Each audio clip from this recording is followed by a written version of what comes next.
another Hive Learn. This is Hive Interactive's Chief Creative Officer, David Hanscom, and joining me again today is Glenn from our team. Glenn, how are you, bud? I'm doing well. How about yourself, David? I'm doing awesome, and I'm Good. excited about today's topic.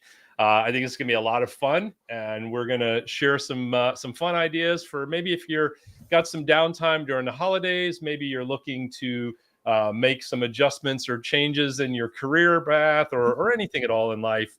We're going to go over some things that can maybe help from the use of AI with that. So today we're going to be talking about Sleigh the Holidays, Busy and Balanced. I love these titles, man. You come up with some great titles. It's all Chat GPT, baby. Oh, look at there. Look at there. Now that's a guy that I like to hear, man, because he is willing to share the fact that ChatGPT helped him out with that. So Yes, sir. today we are, as I said, we're live today. So we are live on YouTube. We are live on LinkedIn, as far as I can tell. Hopefully, I'm trying to look here real quick. So if you have any questions, if you have anything that you would like for us to go over, please just make a comment about that, and we will do our best to get to those. Some of them come directly through to us. Some of them we have to go navigate and check and make sure. So we'll make sure we get your questions answered if you have any. And if not, we will go back and watch the questions, obviously, in the chat and so forth, and make sure we get those answered also. And you will also get a copy of this. It is stored in our Hive, all things Hive. So if you haven't subscribed to our YouTube channel, be sure to do that. There's a lot of things that are available to you through Hive. If you're wanting to learn how to use AI and implement AI into your everyday life, whether it's both work and life, we're here to help you with that. So you'll also see scrolling down at the bottom of the screen there where you can go to our website and get connected with the Hive to find out about upcoming things that we have coming up. You can also take a look at the training videos that we have available to you. There is a discount code that is typically something that we share only with our podcast listeners and viewers, but we decided to include that on our Hive Learn team as well. So you can utilize that same discount code on those videos. And then if you're not subscribed to our podcast, which is the Hive Mind podcast that I do with our CEO and various guests, be sure to check that out because there's a lot of information on there. We dive into so many different topics about AI and how it's used in, again, personal life, professional life. As AI is progressing, we're realizing that the gap between personal use and professional use is getting closer and closer and closer, and we're realizing all of the benefits that come from using AI in a variety of different ways. So we hope that you are doing the same thing, and we hope that you are getting the benefits of that. And if you're struggling and you're having some challenges, we're here to help with that. We're here to make sure that we help you with those things. All right. So, Glenn, are you ready? I think I'm ready. Let's dive into today's topic. Okay. Let's do it. All right. So we're going to talk a little bit about getting comfortable with AI platforms and understanding the platforms that align with your goals. As everybody probably knows, there are like large language model platforms like ChatGPT or Claude or if you're doing research, Perplexity is probably the tool for you. If you're putting any kind of slide decks together, like the slide deck we have here, beautiful.ai. And then after that, there's also a lot of various different AI either platforms or software or tools that people provide all over the place. So there's a lot of them that are available to you. And quite honestly, that can become very overwhelming. So we encourage you to get comfortable with the ones that make sense for the goals that you have. So start with that goal in mind. Know what it is that you want to accomplish so that you can determine which one of the tools make the most sense to help you boost your productivity, your efficiency, and as we always say, hopefully help you get your time back. All right, next up, we want to focus on learning a very simple strategy, which is what Glenn is going to go over with you today. He's going to help set the stage, if you will, for a very simple strategy to understand how to utilize these utilize these tools. And then last but not least, we're going to talk a little bit about positioning for an opportunity, whether it's growth professionally, whether it's growth personally, and how you can continue to build on these things that we're going to teach you and that hopefully you're going to put into practice. You can use these to build upon and make sure that you're getting the best out of AI that you can get out of it. Remember, our goal is to help you use AI as a way of augmenting what you're already doing well, help you do it even better, help you even do it more efficiently, and again, help you get your time back. So let's dive into this if we can, Glenn. And I mentioned this a little bit, but I'm just going to go over this. What we have here as far as integrating into the workflow. Okay, so again, assessing your needs. I mentioned that a couple minutes ago. Understanding, what am I trying to do? Am I doing a research project? Am I creating a slide deck for a pitch deck or a sales meeting? Or maybe I just need to figure out how to. I brought this up recently. A friend of mine had a garage door opener that they could not get to work, and I said, take a photo of it and upload that into ChatGPT. Tell them, explain to ChatGPT what's going on. If you can find any information about the model or make or anything at all like that, I promise you can probably get an answer really quickly on how to reprogram it and getting it working for you as well. But what we did is we started with the problem, which is I have this garage door opener and it's not working. It won't let me reprogram it. So that was the need. The platform that I suggested was ChatGPT. Could have put it in Claude as well. And then that workflow is creating a prompt that will get me to the solution that I'm looking to get to, right? So what exactly is the outcome that I'm looking for? And sometimes that outcome can be built upon, right? The first question might be, hey, ChatGPT, by me uploading this photo and me sharing a little bit of information, are you able to discover any information about this particular garage door opener? If the answer is yes, then it's like, okay, great. Move to the next step of that workflow, which is, here's the problem I'm having. Can you do some research and help me find the information to solve this problem? Right? So we're taking small steps. We're not trying to, rebuild a whole brand new garage with a whole brand new garage door opener with this thing. We're just trying to take simple steps, and we're just trying to move to get to the outcome that we want to get to, and understanding that sometimes that has to be done in steps, and that's not just one gigantic step. Sometimes that's multiple steps. Glenn, anything you want to add to that? No, really. I mean, what I would stress the most is just following, roughly at least, the prompting guideline and the kind of structure that we follow here, or at least loosely follow that structure. It's going to be 100 times better for you. But yeah, starting off with these small, simple tasks, I think, is the best way to build that comfortability within the platforms.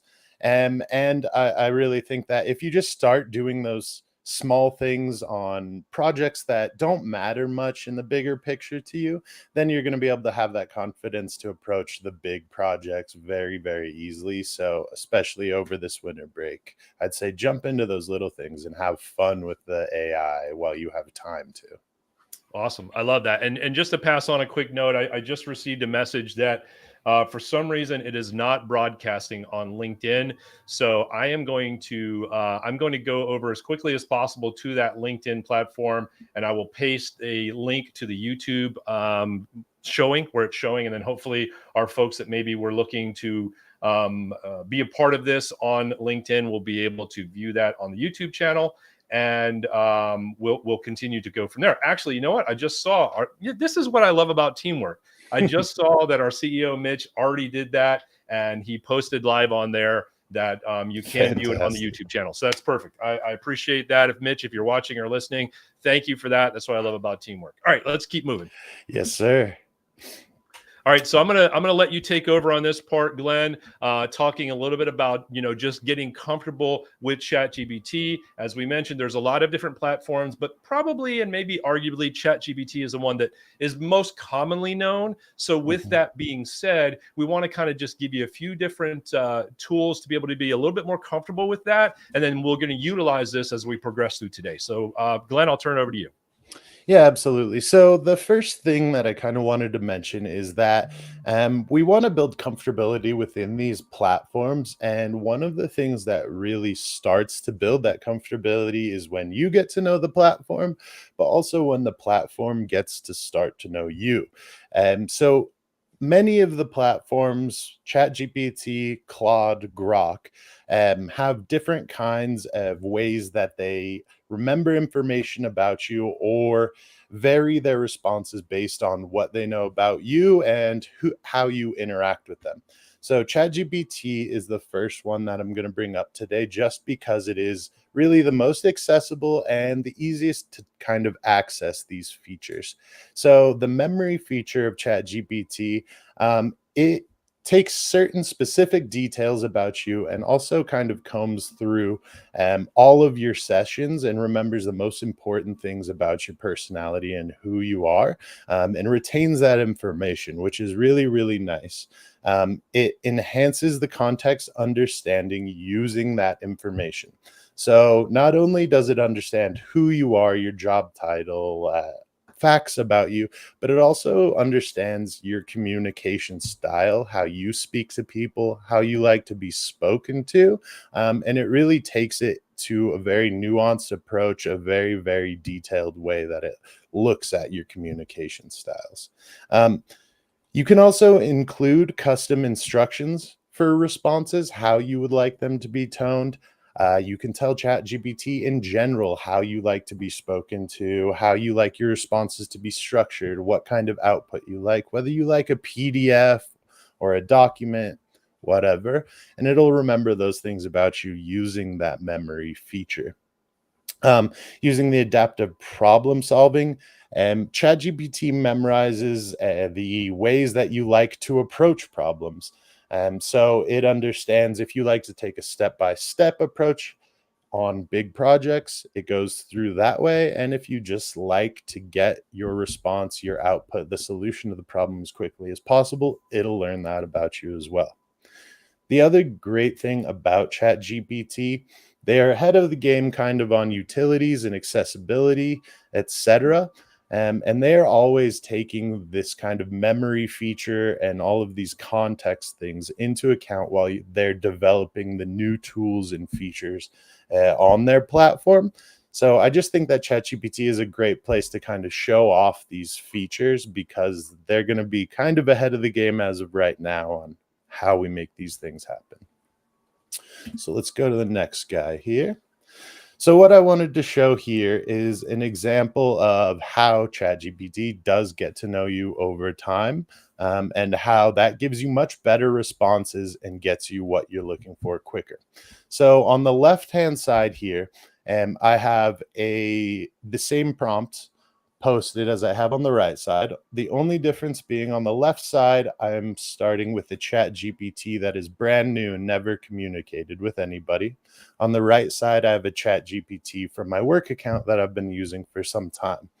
So I put the same exact prompt into chat GPT on each of these accounts that says, based on what you know about me, write a Happy New Year's email for my existing clients.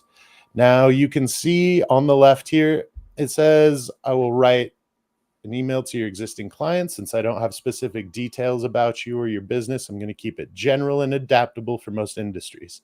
So here we say a very, very generic email. As we reflect on this past year, we want to take a moment to thank you for being a valued part of our community.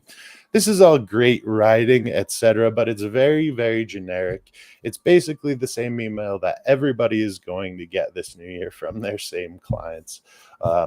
And then on the right-hand side, we have the one that uses my detailed information and what ChatGPT has memories about me.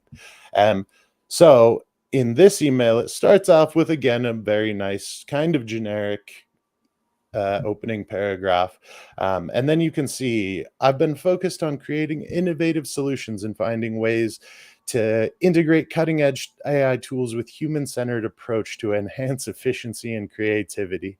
And so it really dives into my personal style of communication, and it's going through all the information it knows about me. So it knows that I work at Hive.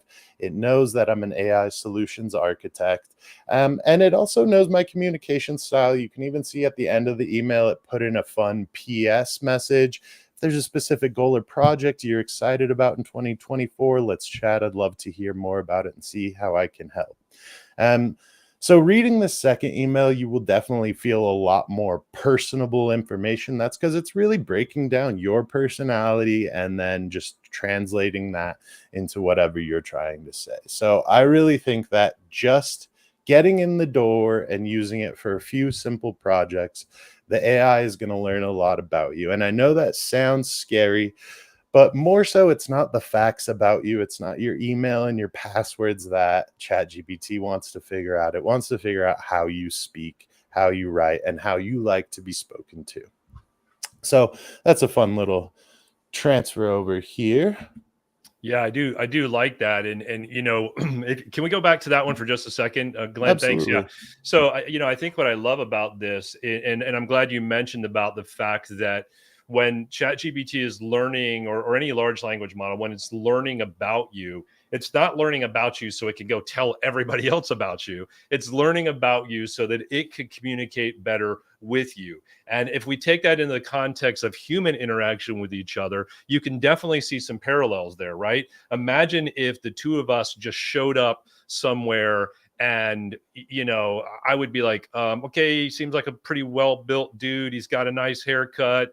Um, I don't even know what else to say about Glenn if that's the case, right? But Right. as we spend more time together as individuals and communicating, then if somebody asked me about you, I could tell them a lot more than just those you know, surface level features, if you will.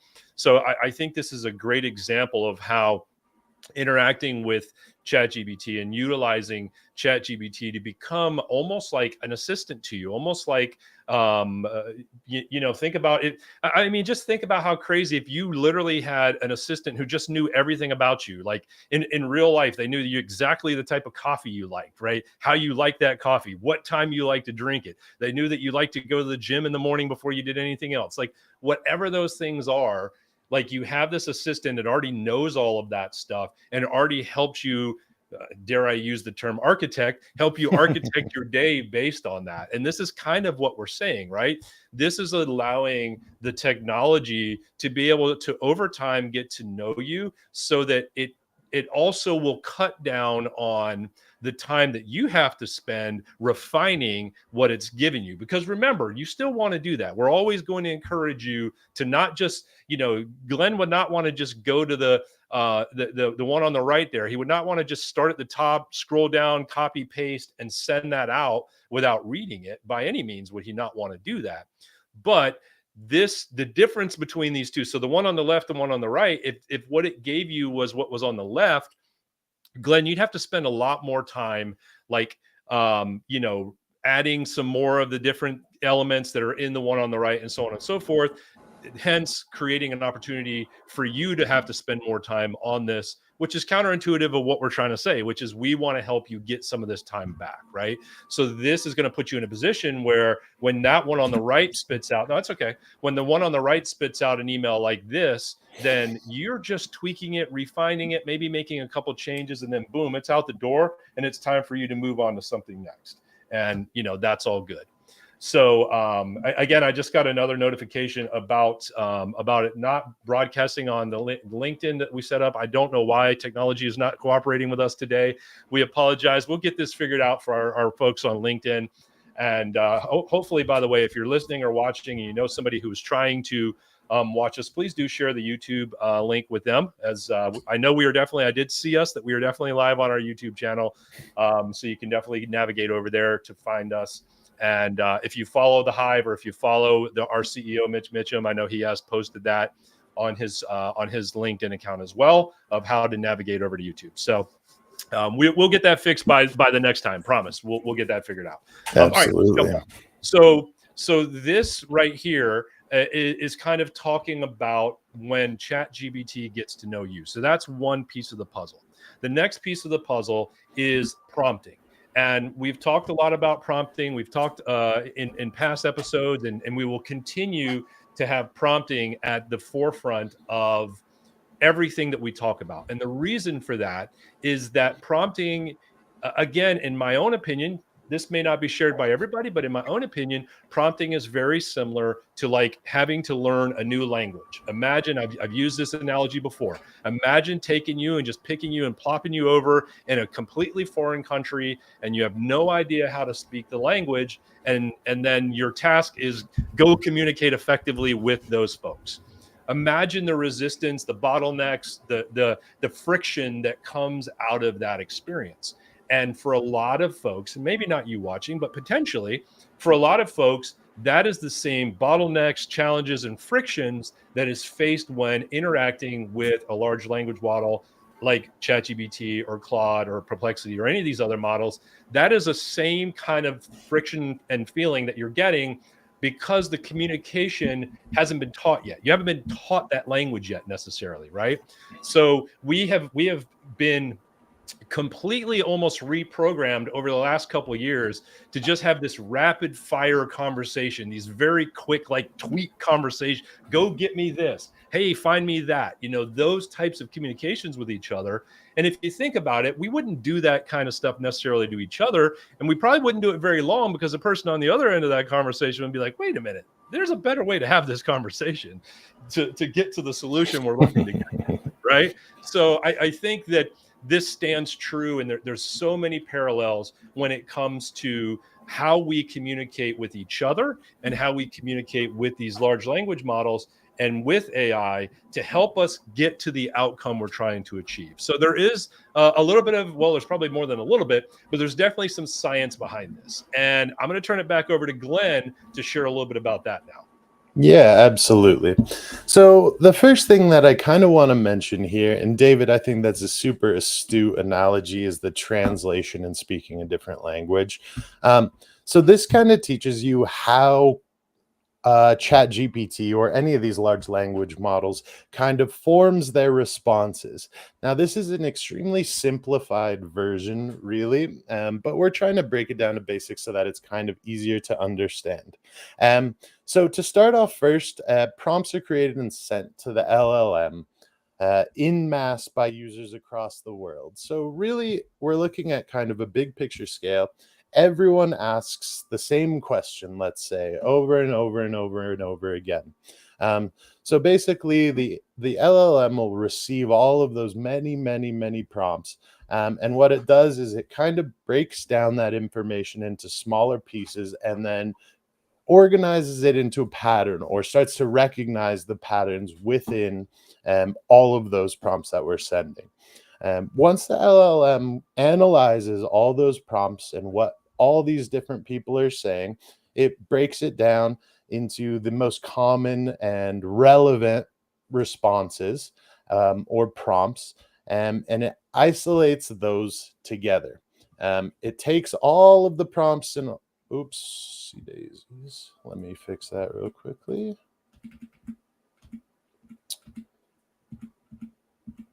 Sorry, I don't know what happened there. So basically, it takes all of these prompts and responses, merges them together, figures out the most common, most relevant answer to whatever question you might be asking, and sends it back to the users. So basically, all of the information, all of the conversations, questions that the LLM is trained on up to now is how it's going to answer the questions that you create. So basically, we're creating kind of this feedback loop where the most common answers and the most common questions get matched together. So what I'm going to show you here is kind of the curve that results from that cycle. So you can see on the sides of this graph, on one end of the graph are the very low quality, very rare, uncommon responses. So basically, not a lot of people ask these questions, not a lot of people get these answers. On the other end of this, we have the perfect quality, extremely rare responses that also nobody gets. So no one gets the best answers, and that never happens, but we can try to approach that. And then right here in the curve, we have most answers and most prompts. So most people ask very generic questions to ChatGPT and they get very generic answers. And as time goes on, this only gets larger, this curve. So we're kind of cornering ourselves into generic responses and answers when we're putting less information into our AI.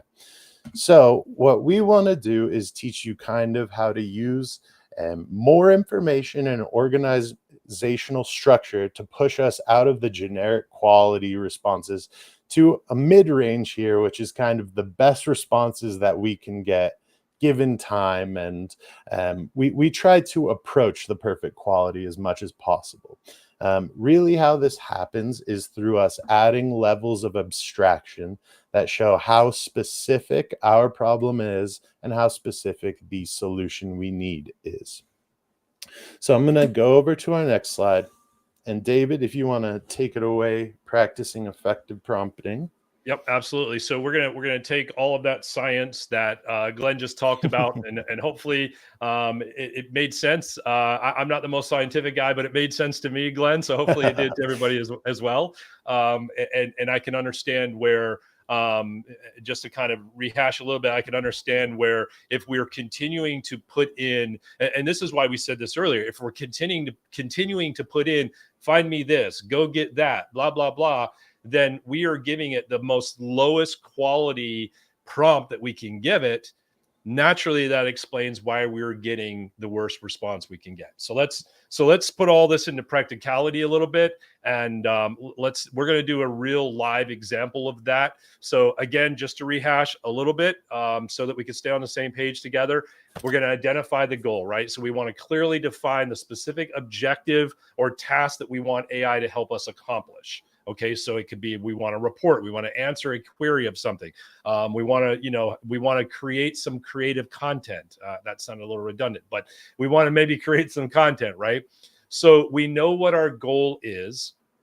Now we're going to provide some context, and this follows a little bit of the same pattern that you saw earlier, right? So now we're going to provide some context. We're going to provide some relevant information to help the AI understand the kind of the who, what, where, when, how, and why, if you will. And I think that's going to come up again in another slide or two, right? But to make it very simple and very easy to grasp, just kind of that who, what, where, when, how, and why.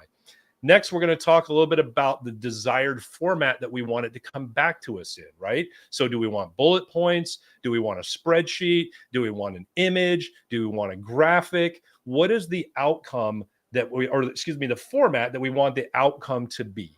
Okay, so those are the information that we have. So we're going to create some prompts, and we're going to test to see if the prompts that we create, number one, have all of that information provided to the AI, so it understands its task, it understands the outcome you're looking for, it understands the format at which you want that outcome to be, and it understands some contextual information so that it can help get to that outcome as quickly as possible. Because remember, the reality is the best thing in the, we'll call it, brain of AI is to get you the outcome you're looking for.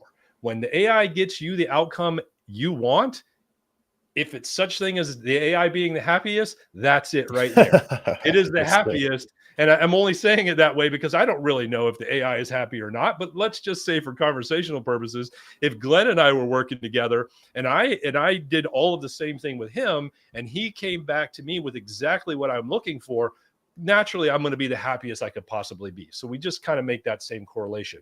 But sometimes we will find, and this is where the test and iterate part of this comes into, sometimes we will think that we have the perfect prompt in the beginning, but then we will realize that, oh, it missed something. But in reality, we might have realized that we actually missed something that we should have given it so that it could have iterated a little bit better in its response that it gave us. That's okay. So you can add that. You have this continuous conversation with it. So it's not like this one and done conversation where, you get one chance, and if it doesn't work, oh, well, this thing doesn't work, let me move on to something else. It doesn't have to be that way at all. And I got to believe that probably some people watching or listening right now have probably had that exact experience and have probably tried it that way and then said, the tech doesn't work, this is garbage, I'm out of here, I'm just going to go back to Google, right? Or whatever, whatever they're using. And I encourage you to come back. I encourage you to try this again with the knowledge and the information that you now hopefully have that maybe you didn't have before watching this. And that's okay. Again, this is all new. This is right at, I just saw something recently. They said ChatGPT just turned 2 years old. So think about that. There's so much still to come out of all of this. And so don't be discouraged. Don't feel defeated if you haven't gotten this figured out yet. And by the way, it's not too late. It's definitely not too late. You still have plenty of time to ease into this. But the most important thing is that you continue to keep trying. And then the last thing I'll say, which I really love that Glenn included this, which is save successful prompts. If you find a prompt that works for you, if you find a prompt that works for what you're doing, there's two things. Number one, you could probably use the framework of that prompt for something else. So this is going to cut down on time of trying to create a whole new framework for a whole new prompt, because the frameworks may be similar. It's just some of the information might be interchangeable. And secondly, and maybe equally importantly, is you're going to probably come across somebody either in your work life, in your personal life, maybe a Facebook group that you're a part of, or whatever it might be. Even if you're a part of the Hive group, somebody else is going to probably be trying to accomplish the same thing that you were trying to accomplish. And if you can share that prompt with them, that's a great thing. I mean, that is, if that's not community building, I don't know what is, right? So this is an opportunity to really start to make it make sense in your head. And then finally, maybe thirdly, you can go back and look at it and then start to formulate in your mind what makes sense. So then when it's time to do that next prompt, you're already light years ahead of where you were when you started. But if you don't keep those prompts and if you don't keep record of those things, it could be as simple as a Word document. It could be a spreadsheet. There's a variety of different ways that you could keep this, but whatever works for you, keep track of these successful prompts. And maybe, and Glenn, I'd be curious to your opinion on this, but maybe even keep track of some of the less successful prompts so you don't go back and do those again. Yeah, absolutely. And I mean, there's also the possibility where once you've had a success yourself, whether it be through a conversation or just one message you sent the AI, you can also tell it, hey, break this down into a prompt I can reuse in the future, or create a prompt based off the conversation we've had, because I know that I struggled to get this item done and I know I'm going to be doing in the future. So break it down in easy to translate prompt for me to use. And it'll do that. The other thing I really wanted to speak to there that you mentioned is not giving up on it once we've done that initial, hey, go do this, where we're right at the top of the curve I mentioned there. Because like we always say at Hive, you want to treat it like it's a person. You want to treat it like it's someone that works for you. And if I sent a text message to my assistant, say, and asked them to do something and they did it wrong the first time, I wouldn't just tell them to take the day off and then go be frustrated and do it myself. I would at least send them a couple messages back and forth, trying to get aligned. And really, when you're dealing with an LLM, it's going to get aligned a lot quicker than you or another person would. It's going to understand exactly what you're saying based off the pattern of what you like to receive and what you tell it. So I think that's all some really great points stated. Yeah, that's such great stuff. All right, let's we're diving into, before we do. Yep. All right, so I mentioned it earlier. Here it is, the who, what, how, where, and why. And I'm going to turn it back over to Glenn to kind of dive a little bit deeper into this. And then I think we're going to do a real life example after this. Right. So this is the prompt structure that we are kind of moving forward with here at Hive. The thing to remember about this prompt structure is that it's never about exactly how you type it or putting a bracket here or anything like that. It's really that we want to give it just this really, really full range of context. So you can feel free to manipulate this structure and change it a little bit. What we're really trying to do is find the things that are relevant. And these are the key points that we believe are most relevant to at least get you started along the line of really great prompts. So the who here is, who are you? So this who is very, very important because it's going to inform the AI who you are, what level of education you have, what level of experience you have, what kind of task you're doing relates heavily to what you do. So if you're inexperienced in whatever the task is, you're going to want to tell it that you're inexperienced so it doesn't start speaking to you in a language that you can't understand. And we want to take things slow. So we'll go who first. So you want to put job position. You can put your name, your level of experience, whether this is your first time doing this, anything like that. The next is the what. So in the what, we want to describe the full scope of the task. We want to give the AI a big picture and then clear instructions on what our success would look like if it did everything correctly. So we want to say, what the task is, what I'm doing, and then what we want it to look like in the end, and what the output should be.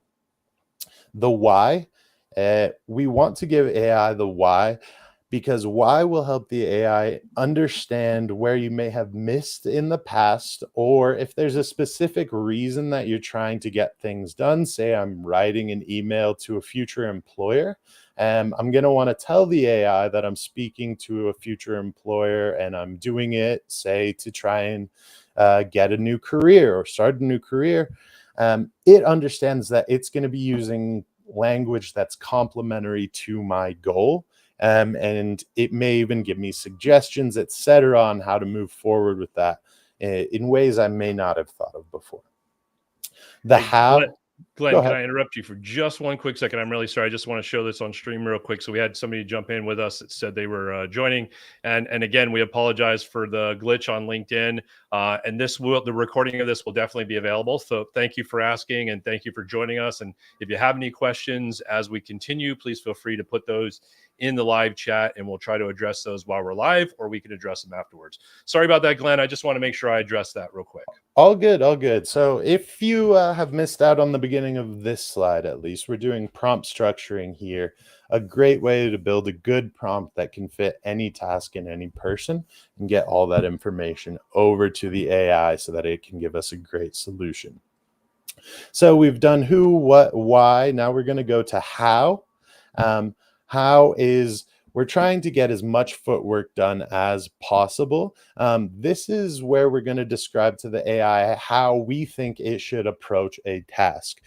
So if we're trying to organize things alphabetically, we would tell it, organize these alphabetically. And if you have a strange discrepancy in the names, and put the names at the top or the bottom, etc. It's really just kind of telling it how you would approach the task or want someone else to do it. This is, again, going to be really good information because it gives the AI a starting point. It's starting with no context. So this is just building that complete sphere of context around the solution. Examples are always great to put into your prompt. This is, again, showing it what success looks like. You want to show it kind of the structure, but you can also give it examples of style or speaking or just any way that communication happens. And then additional instructions. So additional instructions is great for telling AI what you don't want to get. So I don't want to see paragraphs longer than a certain word count, or I don't want to see any negative language. I don't want to see you mention this topic, etc. We also want to mention here whether we would like the AI to continue trying to do something until it's figured it out, or whether we want it to ask us questions. The asking questions is a huge part of the additional instructions that I always encourage you to do. You just tell the AI, hey, if you have any questions about the task that I've assigned you, give me those instructions, and we can figure it out together. The last thing in additional instructions that I also like to mention is bias. Many times the AI, well, all the time, the AI is trying to please us. And that results in the AI being very complimentary and liking us maybe a bit too much. And we need it to tone it down a lot of the time. So many times I'll tell the AI not to be biased towards me, so that I can get a really objective response. Yeah, man, these are all great. Before we move forward on this, Glenn, just a couple of things I want to just get your thoughts on from the additional instructions, because I think this is worth addressing. And to your point about the biases, telling it to push back if push back on what I'm telling you, I think is a simple, just add that on. Hey, push back on anything you think you should. To your point, I think helps with that. I think also you can do things like make sure that if you do any research, that it's from real sources or tangible sources, and no made up sources. And it's getting to the point where you almost don't have to say that anymore. Credible was the word I was looking for. So, but adding something as simple as saying, please be sure to only use credible sources for research, could be helpful to just start off that way versus maybe having to go back and do that later. So just little tweaks like that, I think, are invaluable when you're putting this initial communication together. Absolutely. Absolutely. All right. I am going to move on now to our first kind of little workshop item we want to try out here. So one of the best things, or a great way that you can get comfortable with the AI and get it to know you over the holidays, is by doing one of these little tasks. So first, we have a task for folks who are seeking new employment.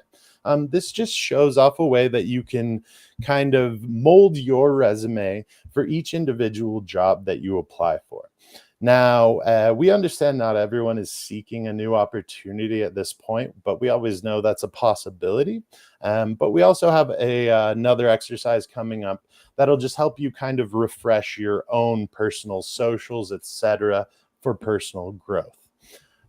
So for the new employment opportunities task, so first thing we want to do is analyze job descriptions. So of course, we would want the AI to look over all the requirements and everything that this specific job is looking for, all the skills, etc., and ensure that we're matching all of those pieces.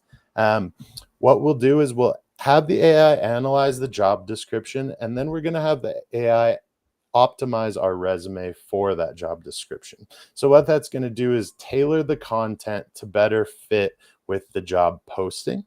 And there are many ways that you might think that your resume is perfect for another job and is going to look great in front of an employer for a specific job posting. But what you'll see in this kind of exercise here is that it takes a little extra information that you may not be privy to kind of go that extra few inches and really get you there. So I'm actually going to exit my screen here, and we're going to get started on our first exercise. Perfect. I may just while you're doing that, Glenn, I'll tell you, I think it's so great to mention that what you did about, if all other things are created equal, this could be the one thing that could be the differentiator between you and somebody else that is maybe applying for that position as well. So I think that it makes so much sense to say that, hey, there are certain times and certain situations where you just don't necessarily know that that this is important. So I think it's awesome that you added that, and this example that we're going to be doing will be a great way to kind of showcase that. Yeah, absolutely. So I'm going to share my full screen over here real quickly.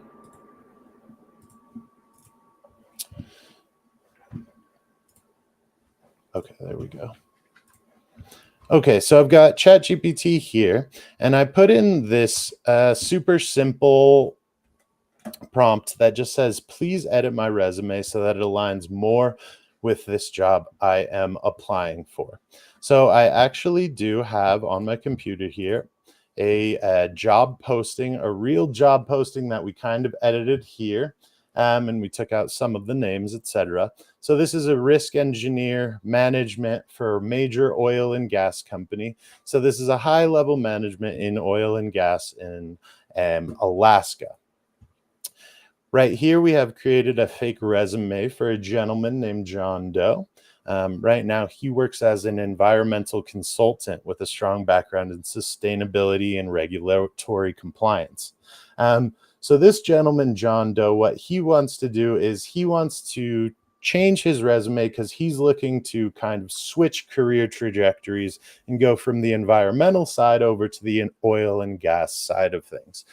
So he has a pretty simple resume here, a few experiences, a couple certifications, a couple skills down here, and then just a few past experiences he's got.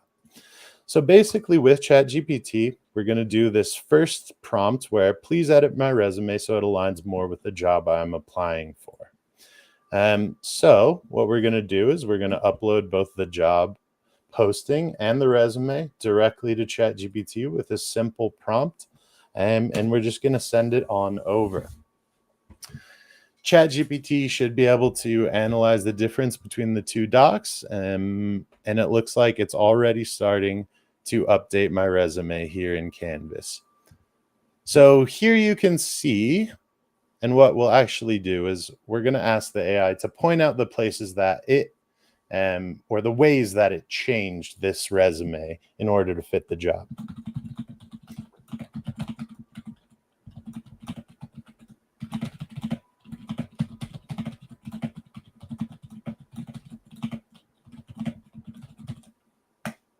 I've never typed that well in my life before. Oh, you're doing great, man. All right. So I've updated your resume to align with the risk engineer position, emphasizing your qualifications in risk management, regulatory compliance, and process improvements. Let me know if you need further refinements. So this is really great. This has already changed our resume completely and really given us some changes in the way that it presents ourselves. Detail-oriented environmental consultant, and experience with risk assessment, regulatory compliance. So it's taking those points within our own resume and making them fit the job posting much further. And then it's going to be using language that fits this job posting better as well. So this is pretty great. I mean, this is a really good start, basically. But again, this is kind of that generic response that anyone would get, anyone that you're competing with for a job posting. This is the response they would get. So I've actually created a prompt using our who, what, why, how example to actually redo this a little better. So I'm going to grab that prompt here. So Glenn, basically while you're doing that, just to confirm, the initial prompt was just that simple kind of like, here's my resume, here's a job description. Can you change it for me so that it stands out better for this job position? Which probably arguably most people right now with their level of knowledge, and this is not to insult anybody, it's just how it is. Most people with their general knowledge of using an AI model at this point, that's probably what they're going to say. So now we're kind of giving you this kind of secret weapon to make sure that if the other 5 people that apply for this position all do that, which quite honestly, that's still a good step in the right direction for them. But here's the secret weapon of how you are going to stand out even more to the folks that that did that last one. So we'll jump into this now. Exactly. So using this who, what, why, how example, we're kind of role playing as John here. We do who, my name's John. I'm going to give you my full resume that shows my experience in consulting. I'd like you to edit my resume to fit this job I'm applying for more closely. I need you to include a bit more relevant information, make it clear why my background is unique and I stand out. We have the why here. I need to have my resume edited to match this job due to the fact that my former positions lean more towards the environmental protective side of the business. How we're going to say, please use language that's friendly to the oil and gas industry and increase the level of language included in my resume. So we're trying to match their vibe really here and get on that side of things. And then an example is I would like to look like an executive level applicant's resume. Additional instructions, again, I said, please ensure that you do not have any bias towards myself and only use realistic information. So this is one of those big prompts that you can kind of keep in your back pocket ready for this sort of thing, using that what, why, how example. So this time we're going to, again, upload both of those documents, the job posting and my resume. And then we're going to go ahead and send that through. So this may take just slightly longer to get through here. And so what's interesting is while it's doing that, this is I think this is really cool in the sense that the AI is kind of telling you this is what I'm going to do based on what you've asked me to do. Am I on the right path here? Am I going in the right direction here? Before I do all of this, do I need to make any tweaks? And as you can see, Glenn said, nope, that's perfect. That's what I need you to do. I mean, obviously he didn't say it in those words, but essentially that's what Glenn told it is you're on the right path. Please proceed and continue. So now, you know, look how quickly it's already, jumping into this, into this task. Right. So it's getting straight into it. You can see here it's starting to use different language. So senior environmental consultant, etc. So what I'm going to do here is, again, I'm going to ask it. Actually, I've done this a different way before, and I want to do this today. So what I'm going to actually do is I'm going to give these 2 resumes back to ChatGPT along with the job posting, and I'm going to ask it which person it would hire based on those 2 and why. So I'm going to say 2 resumes for the same job posting. I need you to explain which you would choose and why. Glenn, while you're doing this, I have a quick question for you, just out of a curiosity. I know a lot of times people have probably already heard the idea of like asking the AI to think from the frame of mind of like, a HR, expert HR person or a professional HR person. Is that something that you think would be necessary or relevant in this scenario, or is that even necessary? And if so, why one way or the other? I'm If my sorry, can you question made repeat sense. that? No, Yeah, can you no, it's repeat okay. that? I'm sorry. I know you were working on something, so I probably should have waited until you were focusing on it. Essentially, there are times where we are told, to tell the AI act as a expert level HR person, and then follow the rest of the instructions that you had given it. Is there a need to do that in this scenario, or is there not a need to do that just because it's pretty straightforward in what you're asking it to do? I mean, I think it's really straightforward just because we gave it so much information. It already has the job posting, but I think it's a good idea still, for sure. Okay. Just another little tidbit to add to the flavor of the conversation for everybody. If you're looking to kind of get that next level response, don't be afraid to ask the AI to think from the mind of, in this case, an HR, a experienced HR person, or something along those lines, an experienced HR manager. It's not necessary, but it could help. Right. And now the last thing I'm going to do is I'm just going to give it the job posting. Sorry, this is a little all over. So I'm giving it those 2 resumes we created and the job posting finally. And now it's going to tell us which one it would choose. And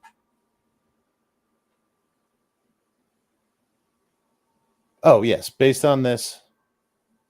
Yes. Okay, perfect. So it chose the one that we decided was the one that's more pointed towards the executive level management.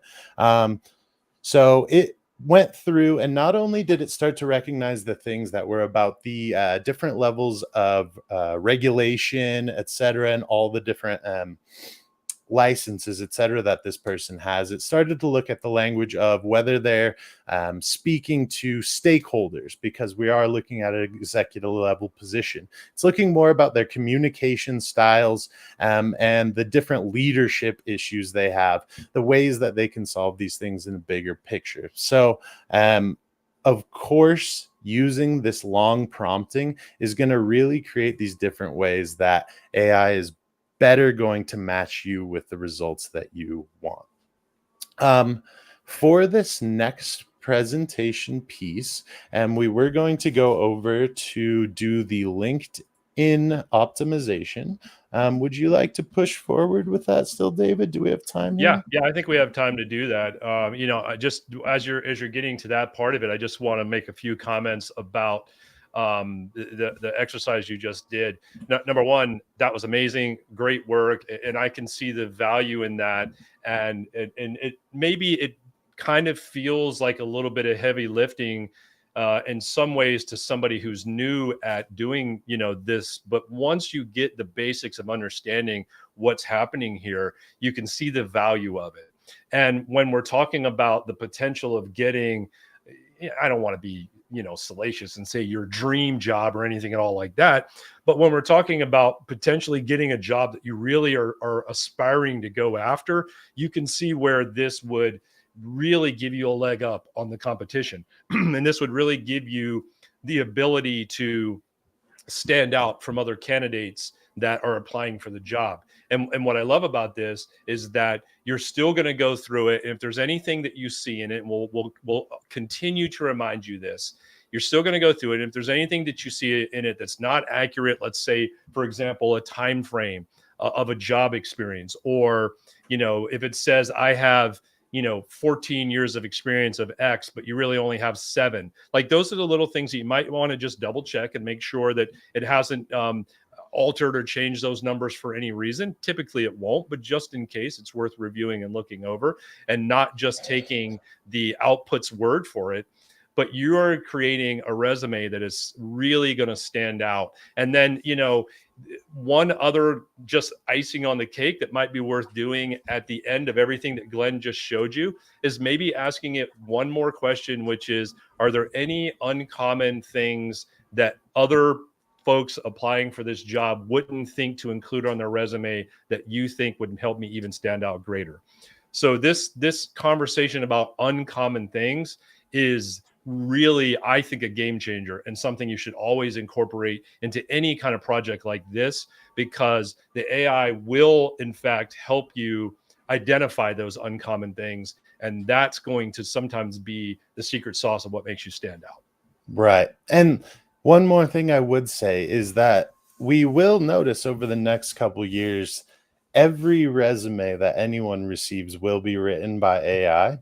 So you having the relevant information to make your resume push further and further up that curve is going to be really, really important, because everyone is going to be using advanced intelligence to make themselves look better when they're going for jobs. So really time to hone in there. Yep. So the next one, for folks with existing careers, we just wanted to show you how you can kind of use this for larger scale kind of goals for your future. So what we wanted to show is that you can take a job that you want one day and kind of change your LinkedIn, change the way that you're perceived professionally, change the language you use, the ways that you communicate, and that you're perceived publicly, just to make it so that in the future you will build yourself up to be ready for that position, and other people will recognize you as being ready for that position. So what I've done here actually is I found and this does not fit me, but I found a finance management job at OpenAI that I was going to have ChatGPT optimize my LinkedIn for. So I'm going to grab that prompt, and it is quite long because it includes my current LinkedIn as well as the job posting that I'm going for. So let me just grab that over here. And I can go through the what, why, how example kind of thing here, but it is going to be just a little bit more complicated. Can you still see my screen, my chat? Yeah, that's fine. I was just joking that we got a little sneak peek of the next one, but that's okay. We'll talk about that. We'll talk about that shortly. Yes. So up here, who I put in kind of that my background is in art, technology, and event industry. And the job that we're applying for here is actually going to be in finance. So I do have the what, why, how, and I didn't actually put an example in this one, but additional. Make sure you're not biased towards me again. So all of this information I put in, then I literally copied and pasted my LinkedIn and the job that I'm applying for. So while this is doing this, Glenn, I want to really, emphasize and remind everybody that when you see a prompt that is this long, don't get intimidated by this. Like, this is really like the gold when it comes to communicating with these language models. This is the difference between getting the results, as we've talked about all show long. This is the difference between getting the results that you're looking for and getting results that you're just not going to be happy with, that you potentially would even say, I could just done that myself. And absolutely, such a great example of That prompt, it looks long, it looks intimidating, but quite frankly, a lot of it is just copy and paste. So it's not like you have to sit down and think of all of that stuff. A lot of what Glenn has in here, as he mentioned, is copy and paste. I copied my LinkedIn profile information, I put it in there. I copied the job listing and I put that information in there. So that's all included in that prompt, which makes that prompt look super long, but there's a reason behind it. And now this is going to explain the reason behind it. Absolutely. And one more thing to mention is that writing out that prompt took a lot less energy for me than it would writing an email to explain to this employer why I would fit in at their company. So it's all about kind of balancing those things out. Even if it seems difficult, it's really not as difficult as it seems. So ChatGPT said to align your LinkedIn more with a future role like the executive business partner of finance. You'll want to focus on professionalism, alignment with OpenAI's values, and demonstrating leadership, technology, and operational excellence. So here, this is clearly much better than what I have going right now. It's got, and my LinkedIn is not optimized right now, so these are realistic answers it's got for you. It's even changed kind of my headline, how I should present myself, how I should present my job title and what I do. It's got my about section. It speaks to OpenAI's mission and their operational focus inside of here. In our experience section, these aren't even experiences that I've personally written. The AI knows me well enough to be able to write these things about me. So we can even see that based on this, the AI is not only going to use the information you provided in your prompt, but again, it's using that self-context of you to try and make things better. There are many different pieces in here that speaking to AI's mission. But I think this really gets the point across that like using these long prompts and this really good vital information is gonna get you to a more effective response. And I hope that you can kind of test that at home as well. Just due to the fact that you can kind of put in these simple prompts and these more complicated prompts yourselves and see the difference is just astronomical. This is a great example, Glenn. I really like this example, and just to be honest, another kind of real life example, even for myself. And you know, there are folks out there that are entrepreneurs. They potentially are involved. You know, maybe they're involved in multiple businesses. Maybe you're a co-founder of one business, but you're also on the board of directors of another business, or something along those lines.